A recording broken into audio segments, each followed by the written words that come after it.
This is episode number 262 of the Homeowner Show. Whether you're DIY or looking to hire, we're here to help you find the best information and options for you and your home. My name is Kevin Hackett, and here with me is Craig Williams. Hello, and welcome to the Homeowner Show. We're so glad you could join us for another episode live from the studio. I'm going to press the button. Hang on 1 second. All right. Got it. That's all done now. Yeah. What's going on, man? Well, first of all, I got something like weird in my ears. Hold on just a minute. Yes. Okay.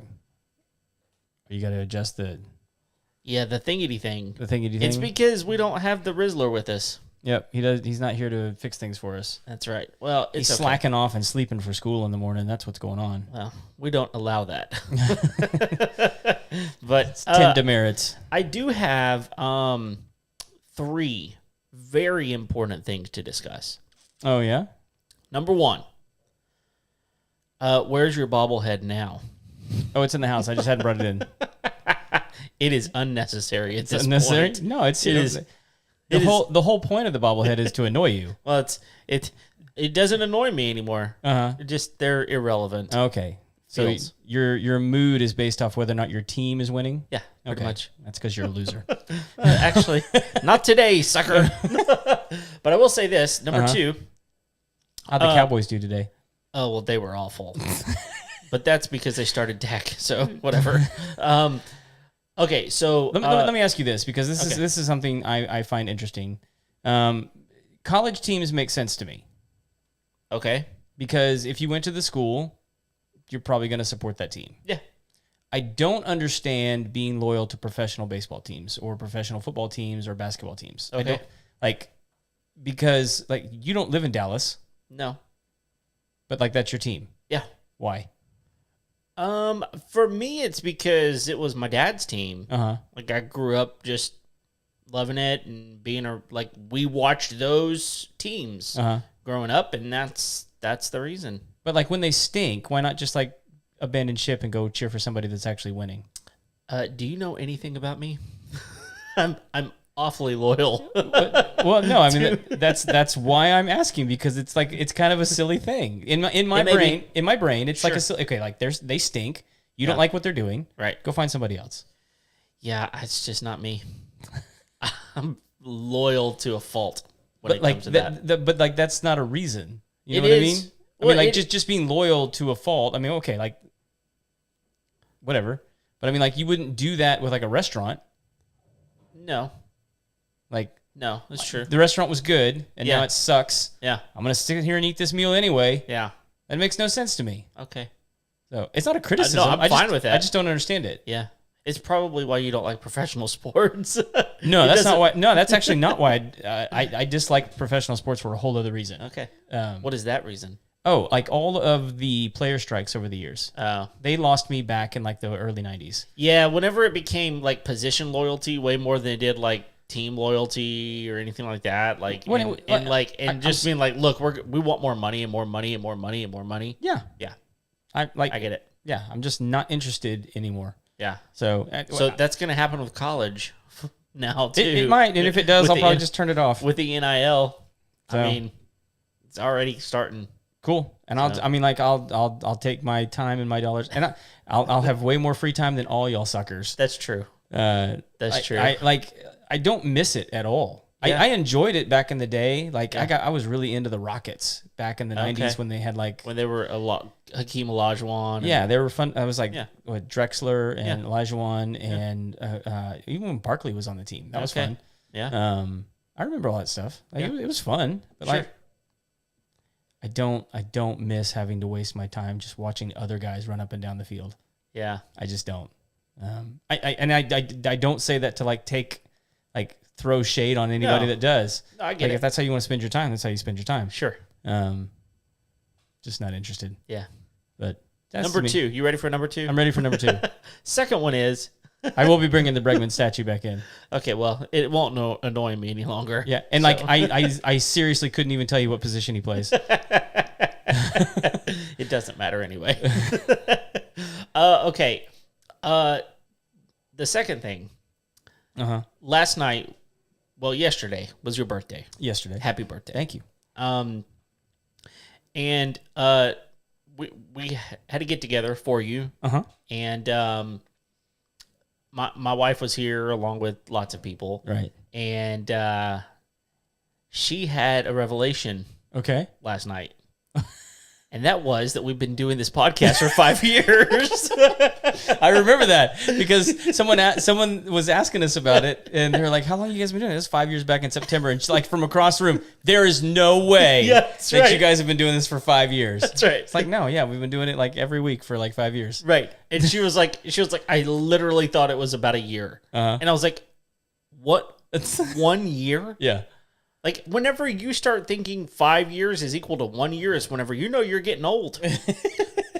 And I can safely say that because the second revelation was that she's never Ever. listened to a single episode. Yeah. And I hope she felt immensely guilty about that. Well, she did. And let me tell you why I know that is because we were driving home from church today, and she goes, "So, something I'm going to do this week is listen to a couple of your episodes."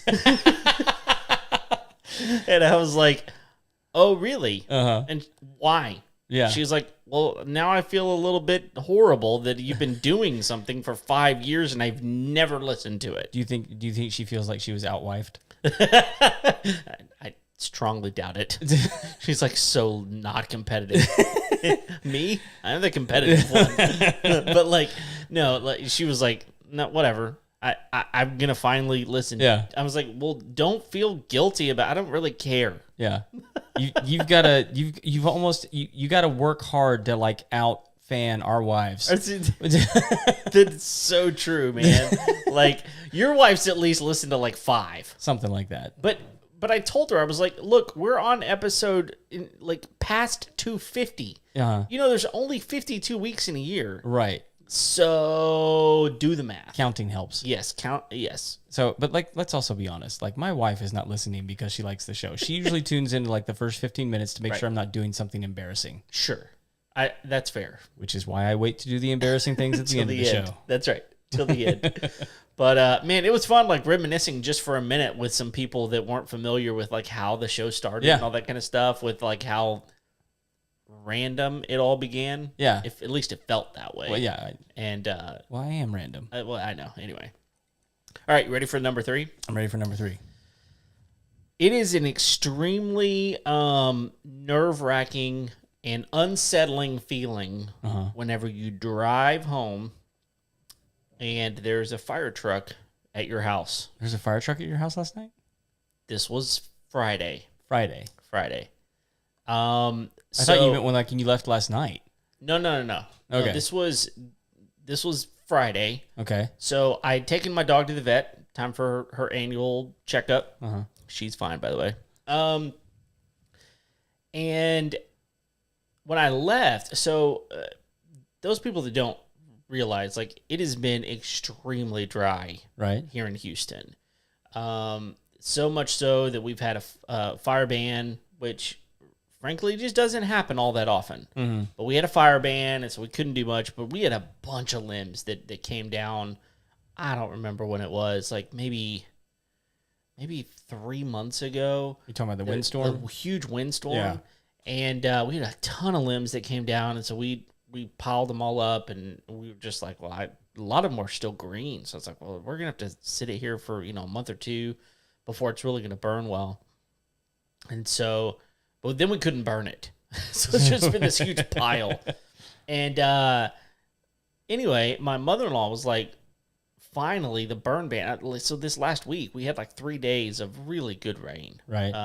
And so they lifted the fire ban, and my mother-in-law was like, hey, do you think we can go ahead and start burning some of that wood? And I was like, yeah, I mean, there's no reason. We got a big fire pit, and, it'd be fine. And she said, okay, I think I'm going to do that. Well, when I left, she had started the fire, and it was burning in the fire pit as it should. When I come home, there's a fire truck at my house, and I'm like, what in the world has she done? Oh, no. Because I knew that there was a fire going in the back. My thought immediately went to someone called the fire department. Like some yahoo over here is like, I see smoke, and called the fire department. And so I see 3 firemen walking down the drive as I'm pulling in, and I'm like, okay, that's exactly what happened. Like someone just called the fire department. Well, I get there and I go, hey man, is everything okay? And he goes, yeah, burning some limbs back there, and the fire jumped. And I said, the fire jumped? He said, yeah, it jumped into the wood pile. Oh, like, all right. And he goes, they're putting it out back there. I was like, oh my goodness. So I drive back there, and they got an F550 back there, right? But it who knows how many gallons that thing has on it. And sure enough, like I went over there, and my mother-in-law was like, well, we got more burned than I expected we would. And I was like, yeah, it looks like you burned about half the pile. And they were spraying the tree. I was like, did you burn the tree too? And she was like, well, one of the limbs started burning. And I was like, oh my God, at least it didn't like move toward the house or anything like that. It wasn't super windy. But what happened, and this just like, I don't blame her at all. I probably would have done something very similar. And she was like, but it was completely my fault. And I was like, what do you mean it was your fault? Like, did you like take a limb out and put it over in the wood pile? Like what did you do? Fire dancing. Yeah, right. She said, well, like I was kind of trying to wind it down. And so everything was below, like there's like 3 stones on my fire pit. She said it was down like below the very first stone, and there was just like hardly anything left, and it was just like coals basically.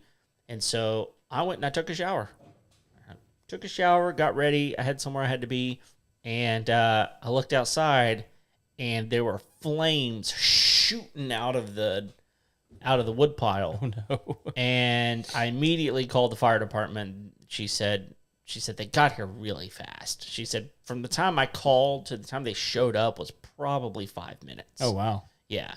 And the guy was super nice. I mean, he was like, look, honestly, it's just still too dry. He said, I know the fire ban's lifted, but it's still just too dry. Right. He said, it could have happened, a spark, literally one little spark could have flown out, and boom, there was. But the fact that she wasn't attending it and hadn't like putting water on it or anything, lesson for anybody out there, just make sure your fire's out before you walk away, period. Like oversaturate that thing, because like if you see any smoke, there's an old adage, right? Yep. There's smoke, there's fire. Right? I mean, I don't know if you remember, like half the back pasture burned one time. Oh, I do remember that. Yeah, there was. I mean, like, and we had like 4 fire trucks. Yeah, it was nasty. I do remember that. So, and like I wasn't even home. I didn't start the fire. Right. We're not going to talk about who did. I just remember I got a call from a neighbor who I didn't particularly enjoy. Yeah. Thankfully, he's moved on. Yeah. But I just remember him calling me, just like cursing me out, like, your place is on fire. I was like, sorry. I'll be there as quick as I can. Right. He's like, what do you want me to do? No, I mean, and that's the one of the things about this though is like it's completely helpless feeling, right? And thankfully we've got really great people that are firemen out there that it's like a public service at this point. I pay taxes. It didn't cost me anything. I didn't lose anything valuable. The tree's not going to die. Like everything's fine. But we took them a batch of cookies though. Hot tip right there. Oh, that is a good tip. Yeah. I mean, because like you're right, it doesn't cost anything, but like those guys came out there and took care of stuff for you. Yeah, and it's like I ended up saying like, hey, what's the bill, man? Right. And he's like, no, he's like, this is what we do. Yeah. And I was like, can we bring you dinner? Yeah. And he's like, no, not really. So we baked him cookies and took them up there. That's not a bad idea. So well, anyway, so those were my 3 things. There you go. Crazy day at the Hackett house. Like, I'm just really glad it wasn't windy that day or like something worse. Yeah. So yeah, it could have been way worse. Could have been way worse. I'm just glad she's okay. Yeah. I mean, I was actually really concerned that she was like freaked out, and she said, I was a little freaked out, but she was pretty calm and cool. And she was kind of laughing by the time we got there, kind of joking about it. But Did she try and put it out herself? well, she definitely did get the hose, and we've got for our little backyard area, we've got one of those little. So it's got the multiple heads on it, and she turned it on to the highest power or whatever, and started like trying to put some water on it, but obviously, it's not going to do anything. I mean, it probably bought a little bit of time, but no, nothing major. So, but she was fine. So anyway, how are you? Good, man. We did I tell you about what we did yesterday before y'all came over? Like me and the boy. No, yeah, you did. Yeah. Yeah. Did I tell you about like when we got there? No. So Tell everybody what happened. Well, so like my wife asked me what I wanted to do for my birthday. Yeah. And I was like, honestly, I want to saddle the horses and I want to go for a long ride. I think I'll go up to the brewery. Yeah. Because I knew they always have Oktoberfest on my birthday. Yeah. And so they were having Oktoberfest, and it's always like a big to do out there. There weren't as many people this year because it was just still hot. Oh yeah. But they had the Oompa band and everything was going. So me and my son, Gatchel, saddled the horses, and it's probably was that like a 4 mile ride? Yeah, probably. So 8 miles round trip. Mm-hmm. So we get there, and he's having a blast. I mean, he's 10, right? But like riding a horse on the side of the road for him is freedom. Sure. It's like getting a car. Yeah. So he's just having a blast, and we get there, and Chris, the GM, he's super stoked to see us riding up. Like nobody's ever come up on horseback before. And so he sets us up, and we're just standing there talking, and all of a sudden, like all these little kids start gathering around us, and I'm like, oh, this is an unintended consequence. Yes. So like every little kid, and there's a bunch of little kids. Oh yeah. Like every little kid wants to come pet the horse. Well, it's a really family friendly brewery. Yeah, really is. I mean, like that's kind of their thing. Right. So it's a family place to hang out. Yeah. So anyway, all these little kids start coming up to us wanting to pet the horse. What's the horse's name? Bah, bah, bah, bah, bah. So, a bunch of the little kids clear out, and my son is like, I'm standing there, talking to families and glad handing people and just, letting them pet my horse. Right. And I didn't realize, like, behind me, like, my son's doing the exact same thing. Mm-hmm. Except now there's like this gaggle of little girls. Oh, yeah. All around him. He learned something yesterday. And so, like, he's standing there, and I'm like, hey, buddy, you want me to go get you a root beer? And he goes, yeah. Go on, Dad. You don't need to be here any longer, Daddy. And I was like, you want anything to eat? He's like, yeah, whatever.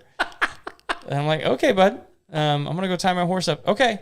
So I tie my horse up. I go get something to drink. I get him something to drink, and I get some food. And I come back with his drink, and I'm like, hey, bud, here's your root beer. And he goes, just go put it on the table over there. Oh, my gosh. And, like, he's hot and tired. Sure. But, like, he has got these girls' attention. Oh, yeah. And I was just like, oh, this is not good. He is connecting dots I did not want him to connect. This early. Yeah. And I was wow. like, oh. So I posted it up yesterday, and I was like, my son learned a thing today that horses attract girls. Yeah. Lord help me. Oh, goodness. And because he's kind of girl crazy at a young age anyway. Yeah. And I'm like, this is not good. This is not good. Yeah. He's going to manipulate this. Yeah. Oh, yeah.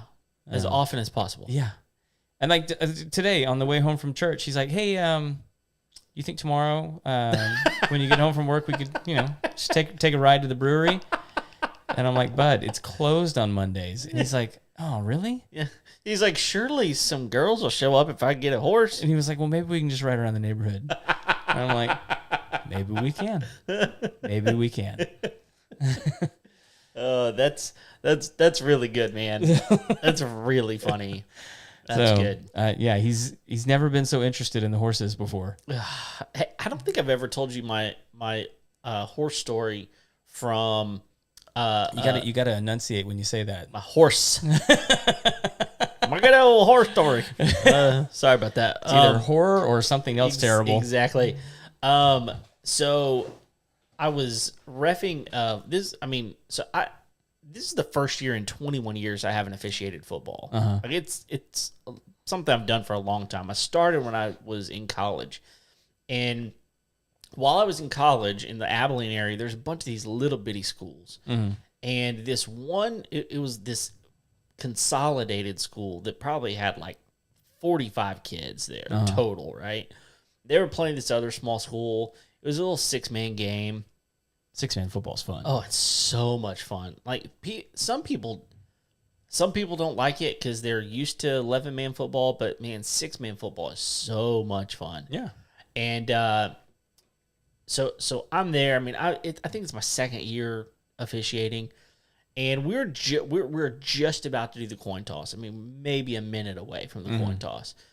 And it's kind of starting to, it's dusk, like the sun's starting to go down, and I see something off in the distance. I mean, we're kind of in a pasture as it is, right?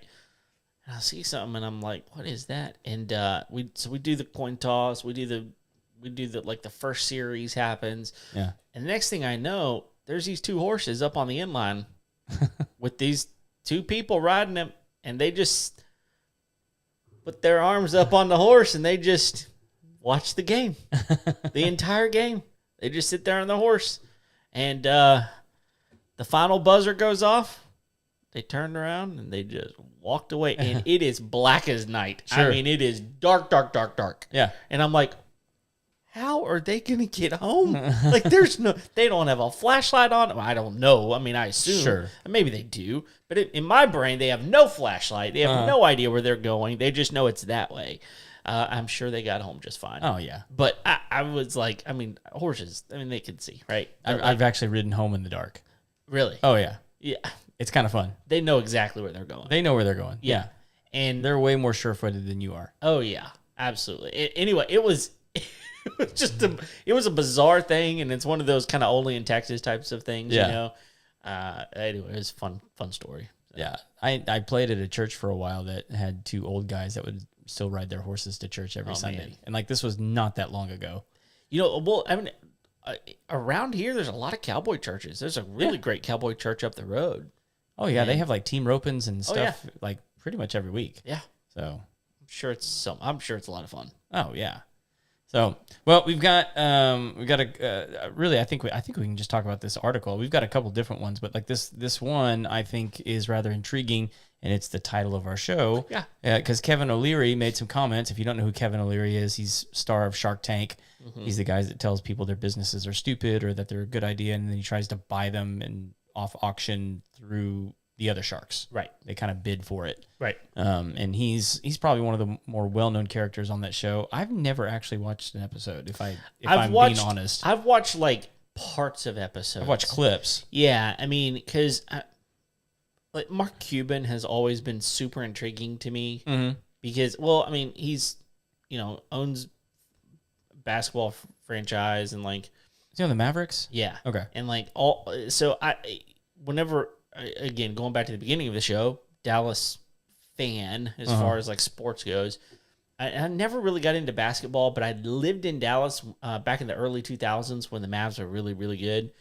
And Is there more than one basketball team in no, it's just the Mavericks? yeah, Does San Antonio have more than one? no, Just the Spurs. yep. What am I thinking of? I don't know. I mean, like L.A. has, LA they have has the two? Clippers and the Lakers. Lakers, so okay. like, I Maybe mean, that's they're- what I'm thinking of. Yeah. I mean, there's something like that. But anyway, so he's just this guy and like shows up in like shorts and a t-shirt and he's like, "Hey, what's up? I'm like a multi-millionaire, man." Like he just kind of he's always been really intriguing to me. So like whenever I see stuff with him on Shark Tank, I'm like, okay, what is he gonna do? Like, I feel like he's just gonna kind of do something crazy. So anyway, He isn't on. Do you know how he got his start? you know what? I do, and I couldn't tell you at the moment. Internet radio. Yeah, that's what it was. Yeah. Yeah. He was like one of the first ones to do internet Well, radio. and he's just he's very eccentric, but more than that, he's like just a cool dude. Seems like. I mean, Yeah. I've heard him say really smart and intelligent things, Yeah. and I've heard him say really moronic things. Oh, I'm sure. As well. But I think that's. I mean, like when you're in the spotlight, that's just going to happen. Sure. But yeah, he's an intriguing dude. Yeah, and Kevin O'Leary is kind of an. I don't know how Kevin got his start. I mean, neither. He's just intelligent and wealthy. I know that. But anyway, here's Sometimes all that matters. Yeah. So he is, and this is something I've been talking about. And I don't know if I've talked about it a whole lot on the show. I think I mentioned it a few times, but ever since COVID became a thing, one of the things I've been talking about is the commercial real estate market. Yeah. Because of everyone that went home, and then people were having to adjust, and well, we're going to turn the power off. We're going to they were adjusting to what was happening, and then it was like, okay, so who's going to come back? Right. And a lot of them have not come back still. Right. And what's interesting about that is that so many of them, they see the value in going, oh, so I don't have to pay for all this overhead.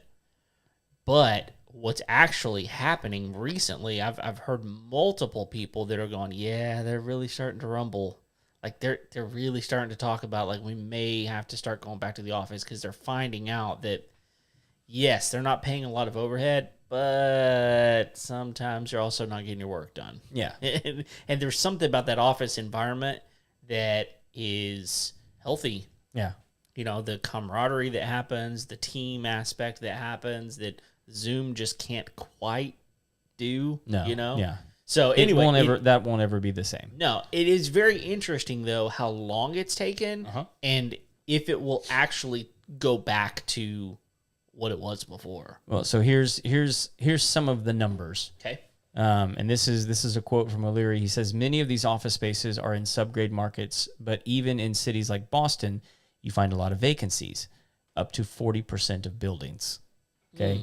40%. 40%. And these are like, how many rooms do you think are in these buildings? I mean, they've got to be massive, like 1,000 room type places, the offices and stuff. Yeah. One of the ones I'd be interested to hear about is these shared workspaces. I'd be interested to hear how those places are doing. Because I would imagine they're down quite a bit as well. Oh yeah, I would think so. Yeah. So I mean, when you've got buildings that are sitting at a 40% unoccupancy rate on average, man, that's got to be costing you so much money on a monthly basis. Yes. Because most of these people don't own this stuff outright. They're still paying.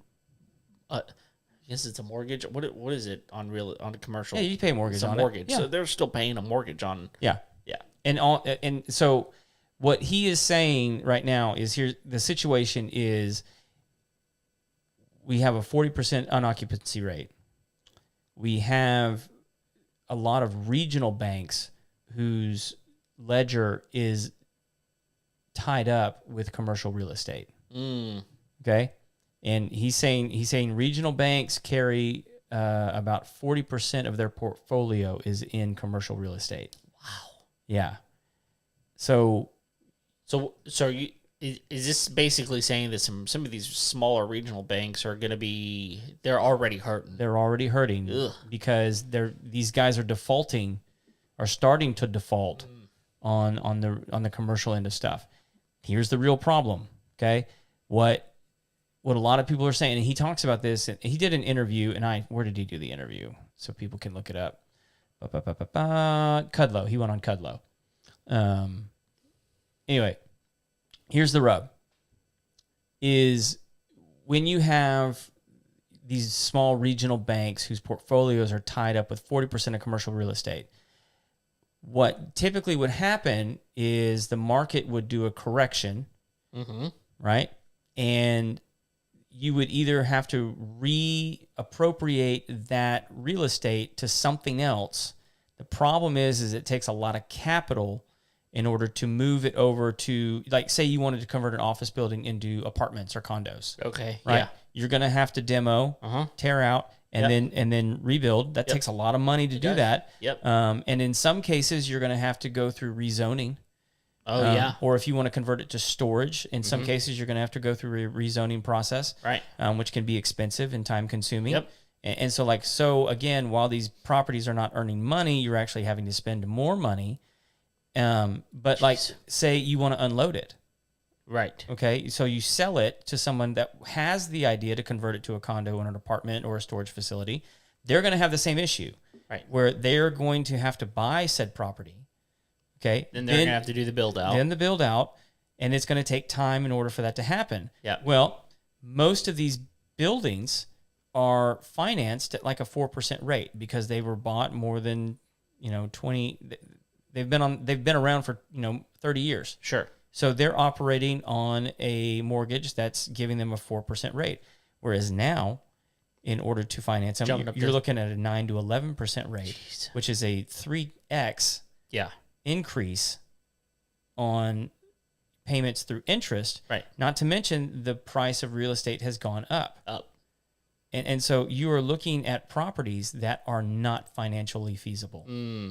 And so they're trapped. And at that point, so now let's go back to what I said just a moment ago, where there may be some companies that are like, you know what, let's get the band back together. Let's bring them back. And they're going, not at the same place we were. No, yeah. You can't afford it. Yeah. Because now these guys have had to make moves that have changed the trajectory of what they're actually doing, and they can't afford the same office anymore. Right. And so if you have businesses that even want to move in, you're talking about rents going through the roof. Yeah. And businesses potentially looking at it going, well, maybe we do need to keep people at home again. Right. We'll just operate virtually. Have to. I mean, they're going to adjust one way or the other. They're not going to pay exorbitant amounts of money. They can't just to have a physical space. They can't. And they just can't. And then and it's going to cause. And so here's where our listeners need to be paying attention. If banks' portfolios are tied up with 40% commercial real estate, that other 60% is a large chunk residential real estate. Right. Which means that when your regional bank that you have your loan through goes under because their commercial portfolio tanks them, right? What do you think is going to happen to your loan? Well, it'll have to get sold. It'll get sold. It'll have to be. Yeah. I mean, that's the only option. But what happens if they don't? Like, what if they can't sell it? That's the thing. Is like everyone, I'm with you. Like, what's going to happen? It's going to get sold. Well, by who? And on what conditions and under what terms and like how is that going to pan out for the homeowner? I will say this, every time I've bought a house, the loan gets sold at least once. Sure. And every time that happens, it's really no sweat off my back. Sure. Other than it's a little bit inconvenient because now I got to figure out, okay, where's the money at again? Yeah. Where do I have the actual, automatic payment set up, all that kind of stuff? But I don't know what the legalities around it. But I think that in order to have a loan sold like that, they have to keep your terms the same. So you as a residential person aren't having to pay extra if your loan gets sold. The people buying the loan are paying a chunk for it. Yeah. But they're making money off the interest at that point, so that it's fine with them to do that. But I just don't know. I don't know how many large corporations there are out there that can bulk sell this stuff to. That I think that's the problem I'm trying to point at is you remember what happened in 2008? Oh yeah. Part of what happened, the reason real estate prices crashed is because all of a sudden all of these loans went for sale. Right. And banks were not paying what they would normally pay. They were paying pennies on the dollar for them because these other guys had to unload them. Right. So you potentially have a situation where homeowners' loans are going to get sold again for pennies on the dollar because these regional banks have to get out from underneath them because they're insolvent. Right. And all of a sudden, people who bought homes during COVID that paid gobs of money for them are going to end up in situations where they're going to be upside down on a loan because they can't sell the house. Right. Because prices have tanked. Right. Because the commercial real estate market tanked. Right. Which caused the residential price to tank. Right. And now you've got a loan where you paid, $400,000 for the house, and now it's only worth $200,000. But you're still paying 4 to 6%. Yeah. That you. That's what you got in. Okay. Well, yeah, I did well. I mean, I got 4.5%. And I felt pretty good about that. Right. But there's a lot of people that are way more than that even. But, sure. Now, yeah. Right. No, now, goodness, it's up at over 6 now, right Right. now, I believe. So let me ask this question because my brain immediately goes to like fix it mode, right? Sure. So is the fix in your mind well, see, okay, you don't have tons of, maybe I'm wrong about this. From what I know, I don't think you have tons of like options whenever it comes to who owns your loan. No. So it's not like you can go to another bank and be like, hey, would you please buy my loan? Right. But that won't make a difference. Right. Because, well, the only thing that would make a difference, this is where my brain goes, is like, okay, you're talking about these smaller like regional types of banks. Right. What if you move over to a large corporation bank, like Bank of America or Chase or whoever, right? Like a larger bank. If you move your personal checking over because you're afraid that, who knows, like this regional bank that I love, I've been with them forever, right? They're mom and pop shop. I know that I'm going to get to see Paul whenever I walk into the bank, you know. Right. I love that personal feel, but now for one reason or the other, I've determined in my mind it's not safe to keep my money there. So I'm going to move, and I'm going to move all my stuff over to a large bank. You can't just be like, hey, large bank, I'm moving over. Would you please buy my loan? Mm-hmm. It's not the way that works. Right. So, Well, but that's called refinancing. yeah, so that's what I'm going to get to. So now your option is go refinance your house at potentially 9 to 11%. 9 to 11%. Yeah. And you're paying closing cost, which could be $2,000 to $4,000 probably just for the closing. Mm-hmm. And now you're paying a higher interest rate on something you were paying, doubling the interest rate on now. So like, that's the crazy part, right? Yeah. Like, and look, obviously our goal right now is not to scare anybody. Like that's not the goal. I guess the goal would be like, start asking some questions, right? Like start being informed of where your loan's at, what's going on with it, all of that, right? I'm trying to see how I was trying to look and see how old the average home loan is. Oh, that's an interesting question. I mean, if I'm guessing the average, most of them are 3-4 years. I'm guessing they're not very high. I mean, obviously you got people that they've had their loan for 15 or 20 years. Right. But a lot of people move often. Yeah, So- no, they do, and I'm just curious. I mean, because even if they're, I mean, anything older than 2 at this point Yeah. is going to have, and this is something They're going to have lower interest rates. they're going to have lower interest rates, and they're not going to want to refinance it. No, of course not. I would never. I mean, we were so fortunate. I felt so good about 4.5%, based on the fact that like a month later it was 5.5%. Right. So, and now it's way past that. I would never want to refinance my house right now. Yeah. Ever. Yeah. I mean, the only reason there's 2 reasons you refinance: either because you can get a better interest rate, Right. or you're looking to pull cash out. Right. So I'm thinking, And if they're 2 years or less, they're not wanting to pull cash out now. They can't. but here's the problem: is if the average, let's just say the average home loan in the U.S. right now is 10 years old, which Sure. I think that's probably a fair guess. Okay. Sure. I could be way off, but I'm just going to go with that guess. Okay. Let's just assume that that's true.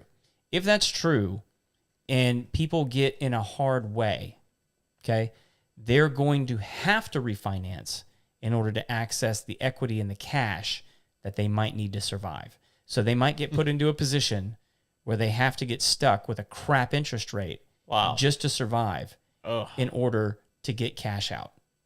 Ugh.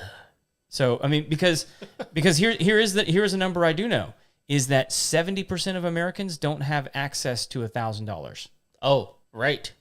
right? Right. So like if the commercial market collapses, it's going to cause, what are businesses going to do? They're going to start with firing people. They're going to have a round of layoffs in order to, because they're going to have real estate that they can't unload.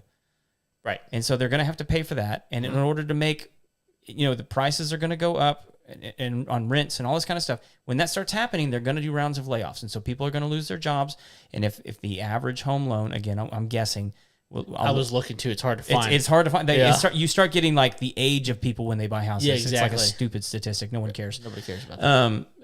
But yeah, so like that's going to be a compounding problem. And so Right. when 70% of people can't access $1,000, the only thing that they have access to is the equity in their property, Right. if they even own that property. Right. So they'll panic Oh yeah. and they'll pay that 9 to 11% in order just to get their cash, and they'll refinance out to another 30-year loan. Man. So I mean, That's a really crummy option. it's a crummy option. Like- but like I'm thinking about so like so we're getting close to being halfway done paying our house off. Right. So because we're on a 15-year note, Right. and I think we're on schedule to pay it off in 10 if we stay like we are right now. Cool. So which I think that means we've got like 7 years left if we do that. Perfect. Because we refinanced. Right. Like 3 years ago. Yeah. The math checks out so far. It's somewhere in there Yeah. like that. Which, by the way, there's no penalty to paying your house off early. No. You have to ask. I mean, sometimes Most of the time it's not. Most of the time it's not. Right. I forget where I was going with this. I don't know. Something about how fast you were going to pay your house off and how good that was going to be Oh, for you. that's what it was. That's what it was. That's what it was. Is so I'm 3 years into a 15-year note that I should have paid off in 10. So Right. 7 years I should be done. But like, let's say I got in hard times, right? Pull money out. You I got- have to. I can access quite a bit of cash Yeah. through the equity in my home. Sure. Now, refinancing is not the only way to do that. No. There are other ways. Yes. They're not necessarily the best ways to do that. Right. But you can do it without refinancing. Right. Let's say I had to refinance. Okay. I'm probably going to stick myself in a 30-year loan Well, sure. because if I'm strapped, Yeah. I want my payments to be as low as As possible. low as possible. So I'm gonna come in and I'm probably gonna qualify for like a 9% loan because Right. I've got pretty good credit. It's laughable. Right. I got really good credit. 9%. 9%. Yeah. Here you go. Congratulations. Red hot poker in my Kenny Popo. No doubt. Anyway, it's like that's really, other than having the cash, There's it's- no upside. like my payments probably aren't going to change all that much. No, but well, except the fact that you got to keep paying them for a whole lot longer. A whole lot longer. Yeah. I went from being close to done in 7 years to Right. not being done for another 30. Uh-huh. What the hell? It's awful. Like that's not okay. And but I mean, like that's the direction we're heading. That's where you're at, So it's not looking pretty out there, folks. right? No. So Well, it'll be real interesting. I mean, these guys like Kevin O'Leary, like they. he's salivating over this, man. Oh yeah, I mean they're hoping stuff like this happens for sure. because they Crashes create opportunity. They do. And most people freak out and that's when people buy that are smart, you know? Exactly. So it's just a matter of figuring out the best way to do that. So I don't know. Yeah. So, but I mean, just thinking through, like, here's what I would tell people is pay attention to what's going on. Yeah.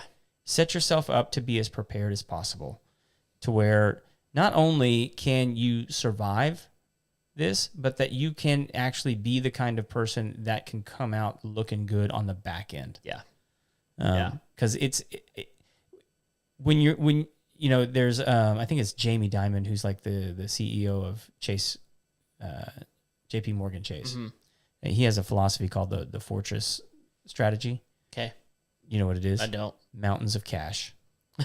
Yeah. It's called Mountains of Cash because mountains of cash can survive anything. Yeah, I mean, it's liquidity, it's availability, like it's I mean, I don't know. When people have to sell their properties for pennies on the dollar, it's Yeah. good to have the pennies. It is. It is. So, but like we know 70% don't. No. And it's probably less than 5% that have access to the kind of cash that can actually benefit from a crash. Yeah, and I think the problem with all of that, especially where we're at right now in the state of the union, so to speak, and not only that, just the world, is that the inflation has risen to such a rate where we can't just stockpile cash. Like I gotta have it to drive my vehicle. I gotta have it to pay my electric bill. I gotta have it to buy a gallon of milk or a carton of eggs. Like I've got to be able to feed my family. I got to be able to drive to work. Like I just don't have extra. Right. And when you don't have extra, because inflation has risen to a point where your yearly raises, if you're even getting those, they can't keep up. Yeah. You know, and so I feel for all of us as we're trying to navigate the crazy waters of, because unfortunately you got to have money to live, and you know, I wonder, like this, it just makes me wonder, at what point are we going to see fewer and fewer people buying homes? And are we going to We're already seeing it. I know, we're but already like, seeing it. how long is it going to be before it's like so noticeable that people go, oh, you know? The one redeeming thing that I think we have going for us right now is, I think in a very short amount of time, we're going to have a surplus of inventory. Well, yeah, I think that's going to be the only option. It's going to screw builders. Yeah. Well, of course. Especially those that are out here building thousands and thousands at a time. Yeah. You know? Yeah. So, but like, I do think within, like O'Leary says, like, we're probably not going to see the effects of this for another 36 months. I think he's probably right about that. And I think, you know, come 2025, we're going to see a surplus in inventory like we've never seen before, because building got ramped up like crazy during COVID. Well, yeah. And a lot of them were just waiting for material price to go down. And as soon as it did, man, they just hit the ground running. Yep. And have been built, and like mostly apartments. A lot of apartment construction has been going on. Which they're going to come out looking like geniuses through this whole thing. The apartment builders? Yeah. Probably. Because they're going to be the ones that are benefiting from people having to get out of their home and like, look, I can't buy another home right now, so I'm just going to live in an apartment. Well, and like what's happening right now is apartment rental rates are about the same. They're so high as renting a home. Yeah, but I don't have the extra concern about what if a water heater breaks, or what if you know, what happens. I mean, it has its benefits. You know? But they may come looking out rosy. You may be 100% right. I don't know. I'm just saying. I know. You know. I just know that there's going to be a surplus in inventory. Yeah. I mean, like just numbers wise, there's going to be. Well, when rates do what they're doing, and prices do what they're doing, inflation continues to go up. Jobs are what they are, right? Like, and if we start seeing some of this stuff happen, where, you know, these guys that own businesses and stuff, they're gonna have to start laying people off if that winds up all of the cards align to go. Okay, we may not see like a recession like we had in the Depression type of thing going on, and we may not see, you know, a crash like we did in 2008 again. Well, we might, but I don't know that we will. But it's gonna hurt, and it's gonna be very, very felt. And there's I think what's gonna happen is, if we're not prepared, if there's people not listening to our show today, I think there's gonna be a lot of people that wind up going, I never saw this coming. I'll make a bold prediction for the show. All right. I actually think it could be worse than 2008. Okay. Because at least in 2008, we know what happened. It was crap loans being sold to unqualified buyers. They were giving people $500,000 loans that couldn't afford a $200,000 loan. That's not happening now. No, for sure. That's not happening now. Like, we have qualified buyers and behind these loans. What's happening is I mean, whether or not you think what the government did during COVID or not was a good or a bad thing is insignificant. They dillied in the market in a way that is unrecoverable at this point. To go back to normal. Normal's not coming back. Yeah, I don't know. I mean, I don't know about you, but like every once in a while, I live in Montgomery County. Like, that's where we live. Super conservative. Yeah. probably of the counties in Texas the most conservative. It is the most conservative county in Texas. Just keep that in mind. Uh-huh. But I see stuff all the time. It's like, remember what gas price was on April 1st, 2020 or whatever? It's like, it was $1.35. Yeah. And it's like, okay, now we're looking at prices that are $2 more than that. Mm-hmm. 3 times more. And people in California are like, $3.50 for gas. I wish. Because my parents were just there. It's almost $6 a gallon. I don't doubt it. And so it's just, it's crazy. And so, I think that whenever we see that, I just don't know. It's been there for so long. Mm-hmm. I just don't know, even if a new president comes in, if some of these things are going to go down like they did. I don't think they will. I don't think they can.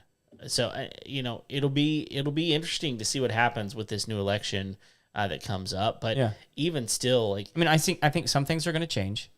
For sure. They will. They will change. But I don't think it's going to make people go back to a brick and mortar office building. No, I don't think so. And that's what's driving this. Mm-hmm. So now, maybe you can pass some legislation that would change. I don't know, but I can't imagine someone going, you know what? I'm tired of being at home. Yeah. I want to go back to the office. Everybody, look, that's the thing is like almost there are those crazy extreme situations where you have the most extroverted person in the world is like, I hate being at home. Right. But even then, they've got a spouse or some kids that are going, man, Daddy, I sure do really like you being around. Yeah. And so that winds up going, okay, I can probably do this. Well, and they've filled their social calendar with other things because everything else is open back up. Right. They can go to the bar. They can go to church. They can go to the skating rink. Mm-hmm. They can go to the bowling alley. And they can work from those places too. Yes.